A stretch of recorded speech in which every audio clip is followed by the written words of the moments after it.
Hey, what's going on, guys? Welcome to the ultimate guide for fishing with snaps and swivels. Now, in this video, you're going to learn everything you need to know about what these pieces of hardware are designed to do, as well as what they're not designed to do.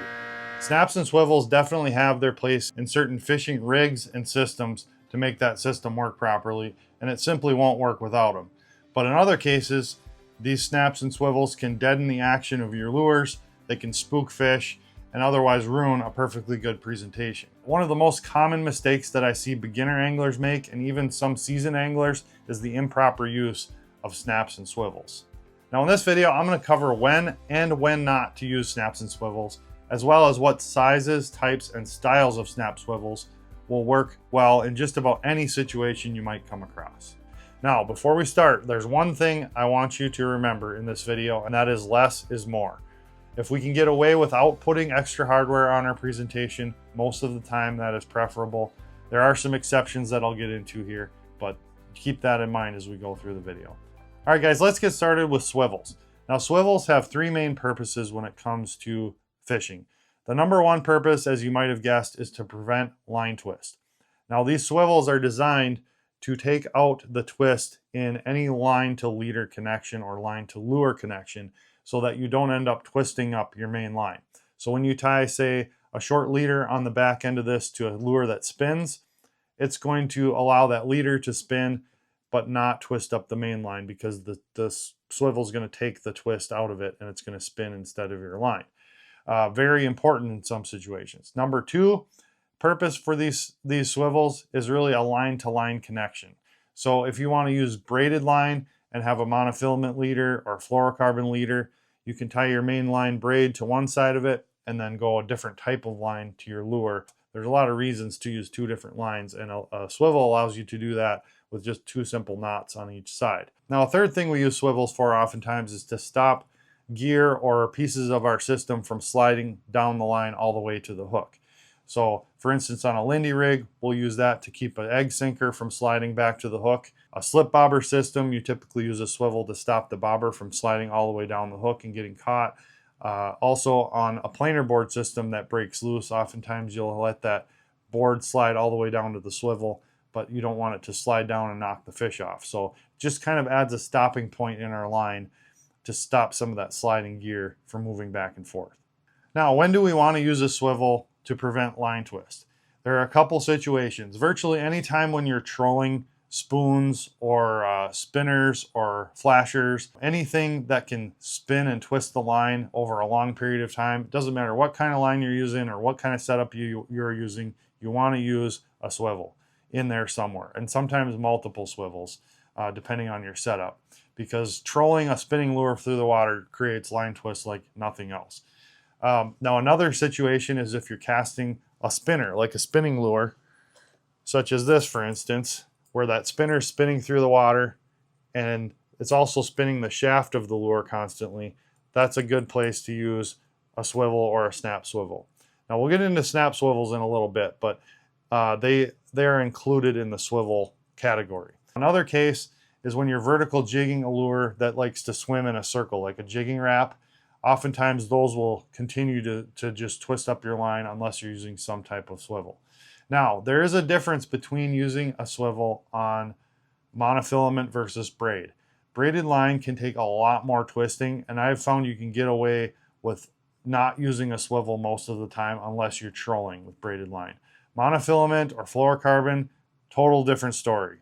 That cannot take twisting hardly at all. So I use swivels much more when I'm trolling with mono or casting with mono, because it's going to take that twist out that causes so many problems with those types of lines. But really, braid is pretty twist resistant, I guess you would say.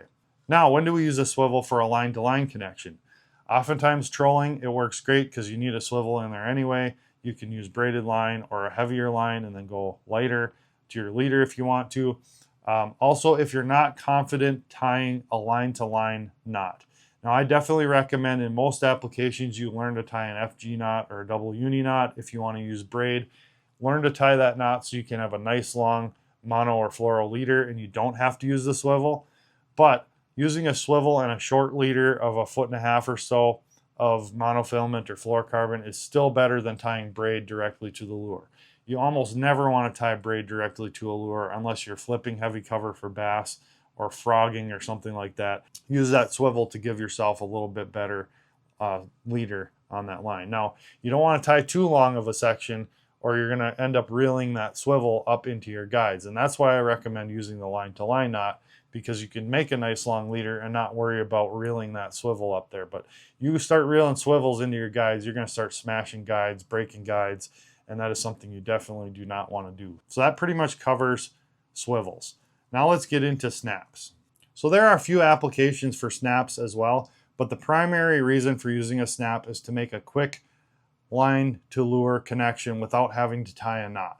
It's a very quick way to just snap that thing open, clip a lure on, snap it shut, and not have to retie every single time that you want to change your bait. Another purpose for using snaps is to reduce line wear on certain types of lures that have not necessarily a smooth eyelet to tie onto, and that snap can kind of absorb some of those sharp edges. Now, a third thing that snaps can actually do is enhance the action of certain lures, because that bend can actually allow the lure to kind of swing freely in that clip versus having a hard line tied to it that kind of stiffens the action. Now let's talk about when to use snaps. Snaps work really well when you're rotating through a lot of different baits in a day. Let's say we're trolling, for instance, and we want to try 5 or 6 different colors of spoons, a couple crankbaits. We can easily change those out with just a snap, take the lure off, slide the new one on, snap it closed, let it out, and away you go. So it's just a huge time saver when we're rotating through all kinds of different lures. Now, another case where we want to use a snap is when we have a bait that has a hard-sided line tie with corners or edges that could chafe our line if we tied onto it directly. Something like this blade bait. You can see here it's got a square edge on those 3 line ties. If we tie directly onto that, it's going to wear through our line really quickly. So we're just going to use that snap, slide it through, snap it closed, and now that snap is going to take all the brunt of that wear on that hard edge. And certain spoons and other baits have kind of that design where they really do need a snap involved to make that connection. And then we also want to use a snap in certain applications where we're trolling crankbaits or lures that don't have a split ring, that need to have that motion to work properly. There's a lot of spoons, for instance, that don't come with a split ring or the split ring's been removed. Again, that's kind of a hard cornered edge as well. That's when you want to use a snap on there to allow that bait to kind of swing freely and not be tied up by that hard line tie. And even certain crankbaits and jerk baits, you can use that method to give that bait a little bit more action, as long as you use a snap that's not too big for the lure. So those applications are really when you want to use a snap. Now, when do we not want to use a snap? Anytime you're using a live bait presentation with a single hook or a treble hook, any kind of live bait finesse scenario, you do not want to use a snap. It's going to completely ruin the action, and you want that live bait to look as natural as possible in the water with no hardware on it. Just tie direct, just take the time to tie a good knot.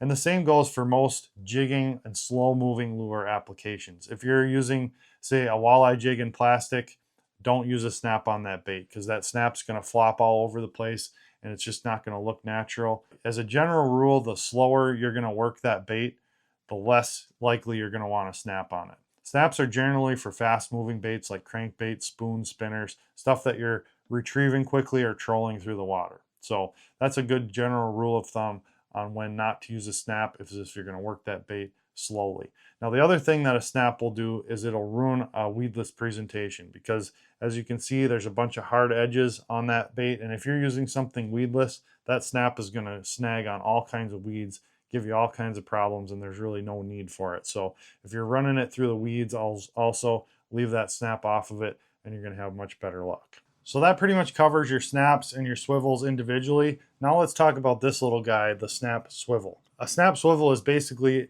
just a snap and a swivel integrated into one piece. Unfortunately, a lot of people just use these out of kind of habit rather than for any particular reason. They use it in place of just a snap. The only time I really use a snap swivel is when I'm fishing a bait like a spinner or a spoon that I'm casting and retrieving at a fast pace. There's so much hardware on a spinner or a spoon already that it really doesn't affect the look of the bait that much. and you add that swivel in there that's going to catch that line twist, and it's a quick change deal, so you can change your spinners and spoons really quickly when trout fishing and stuff. So I will use it there.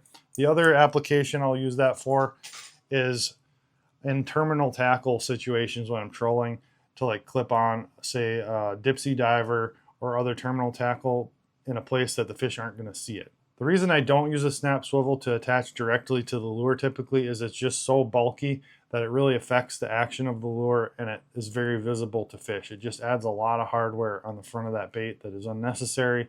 Probably the least used piece of tackle in my arsenal here is going to be the snap swivel.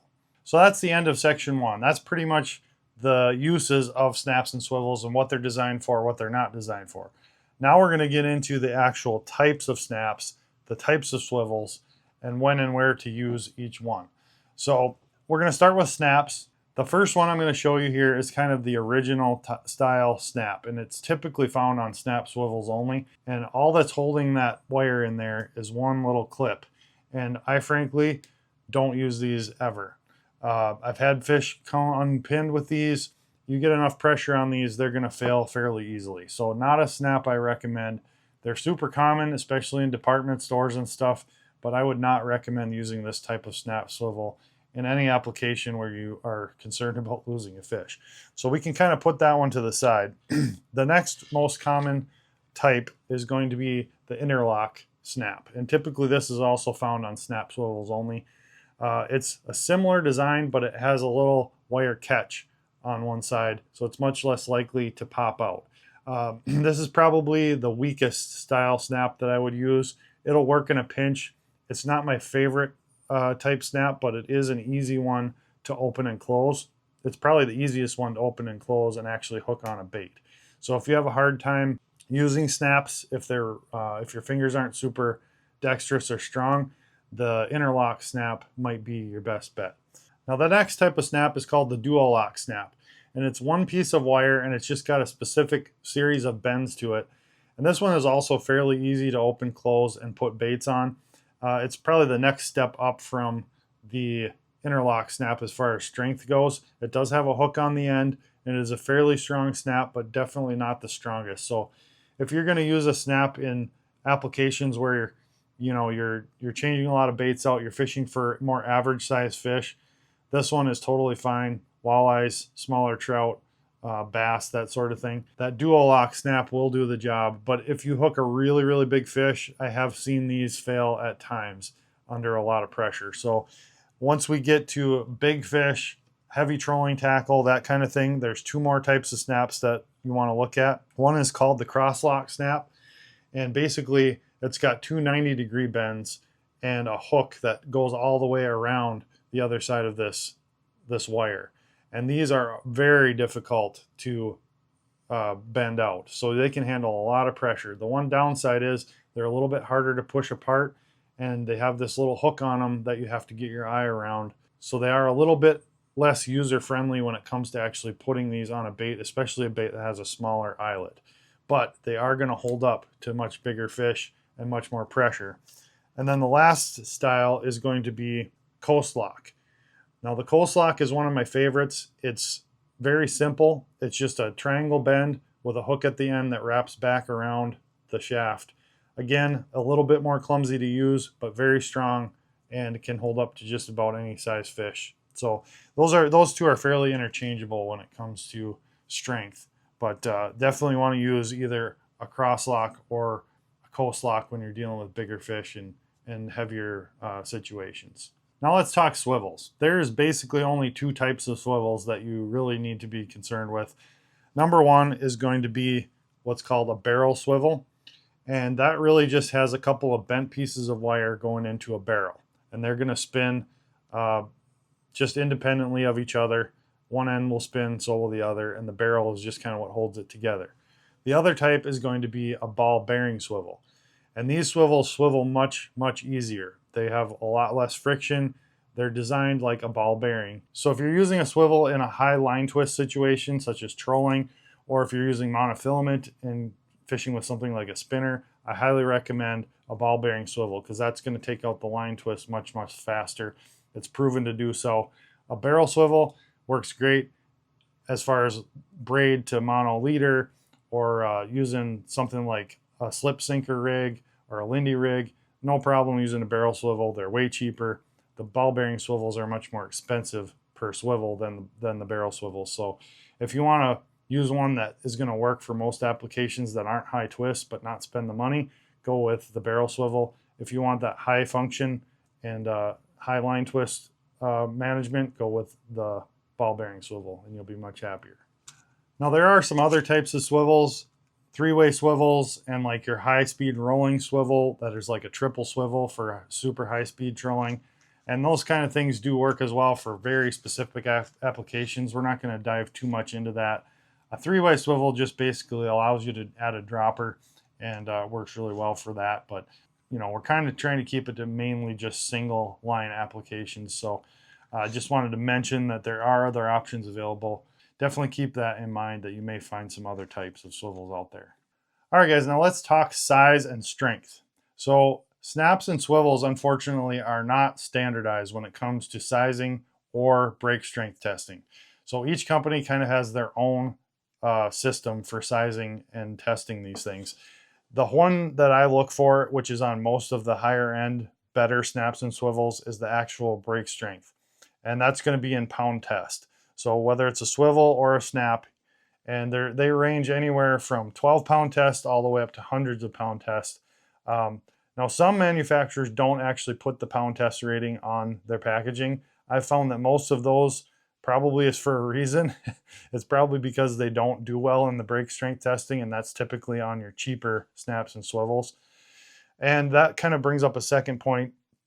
When you're buying snaps and swivels, don't buy the cheap Walmart style no-name brands. Buy the best ones you can get. VMC, Spro, OptiTackle, like the ones that are well known and well established. I'll leave a list down below in the description of kind of my top options for snaps and swivels, so that you know which brands actually are rated.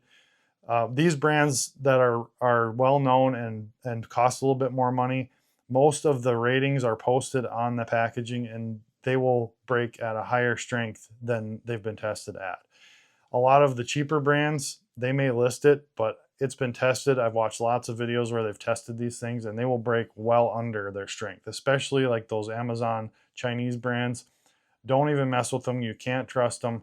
You do not want to lose a big fish by going cheap on your snaps and swivels. I know it's easy to do because it's, you know, just terminal tackle, but man, that connection between you and the fish, you don't want that to be the weakest point. So again, I'll leave links below for some trusted brands for snaps and swivels.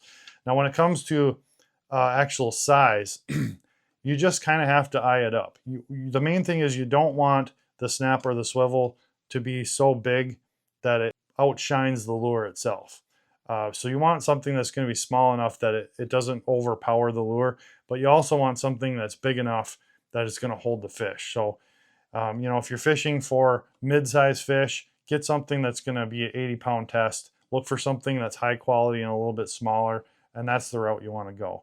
You don't want to get some big giant snap swivel and put it on a tiny little lure, or it's just going to deaden the action of the lure, and the fish is going to see way more hardware versus lure than it should. So again, that higher quality tackle is also going to be smaller per its break strength, and you're going to be able to get away with a much higher rating with less footprint, which is kind of what you want when it comes to snaps and swivels. So again, sometimes they will be labeled as, you know, a number 2 or a number 12 or, you know, whatever it is. That really doesn't mean anything.